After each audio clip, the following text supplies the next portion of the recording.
Chronicles Chapter 17. Jehoshaphat's zeal for the law. His son Jehoshaphat succeeded him as king and strengthened his position against Israel.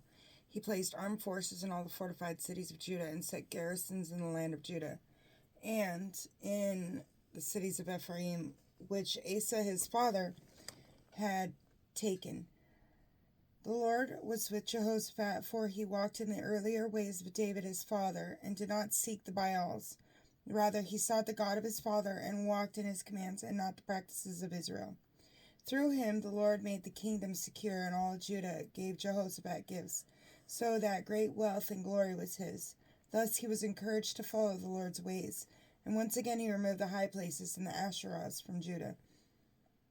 In the 3rd year of his reign, he sent his officials Ben-Hail, Obadiah, Zechariah, Nathaniel, Micaiah to teach in the cities of Judah.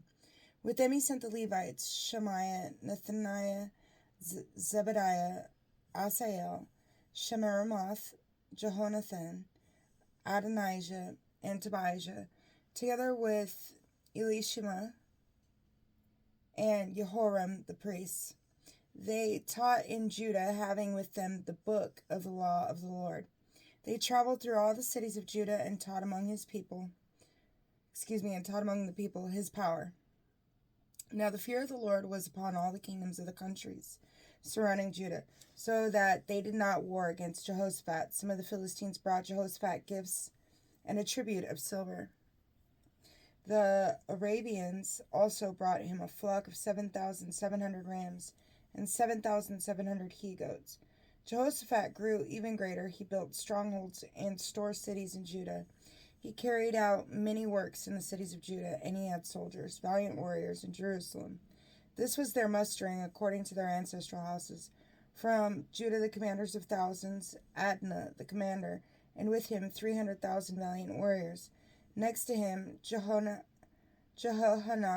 the commander, and with him 280,000.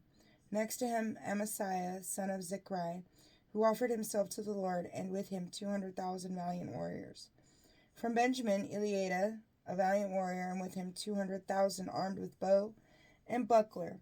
Next to him Jehozabad, and with him 180,000 equipped for war. These attended the king, in addition to those whom the king had stationed in the fortified cities throughout all of Judah. Chronicles Chapter 18. Alliance with Israel. Jehoshaphat therefore had wealth and glory in abundance, but after some years he went down to Ahab at Samaria.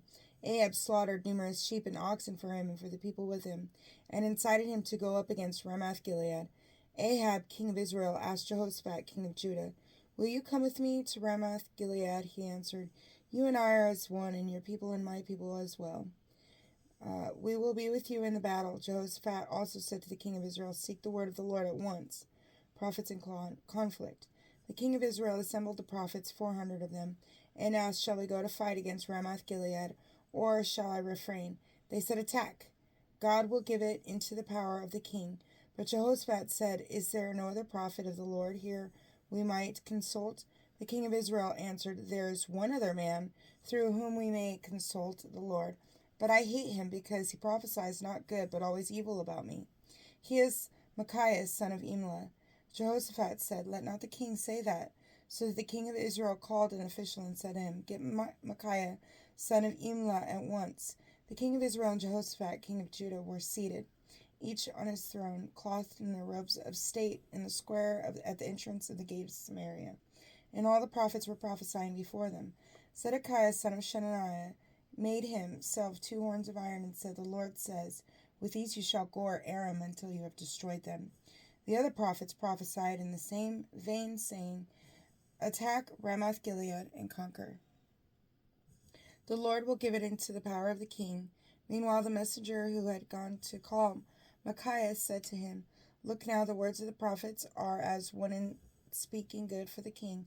Let your word be at one with theirs. Speak a good word." Micaiah said, "As the Lord lives, I shall speak whatever my God says." When he came to the king said to him, "Micah, shall we go to fight at Ramoth-Gilead, or shall I refrain?" He said, "Attack and conquer. They will be delivered into your power."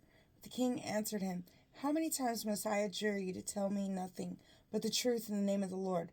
So Micaiah said, I see all Israel scattered on the mountains, like sheep without a shepherd. And the Lord saying, These have no masters. Let each of them go back home in peace. The king of Israel said to Jehoshaphat, Did I not tell you? He does not prophesy good about me, but only evil. Micaiah continued, Therefore, hear the word of the Lord. I saw the Lord seated on his throne, with the whole host of heaven standing to his right and to his left. The Lord said, Who will deceive Ahab, king of Israel, so that he will go up and fall on Ramoth Gilead? And one said this, another that, until the Spirit came forth and stood before the Lord, saying, I will deceive him. The Lord asked, How? He answered, I will go forth and become a living spirit in the mouths of all his prophets. The Lord replied, You shall succeed in deceiving him. Go forth and do this. So now the Lord has put a lying spirit in the mouths of these prophets of yours, but the Lord himself has decreed evil against you. Thereupon Zedekiah, son of Shenaniah, came up and struck Micaiah on the cheek, saying, Has the Spirit of the Lord then passed from me to speak with you? Micaiah said, You shall find out on the day you go into an innermost room to hide.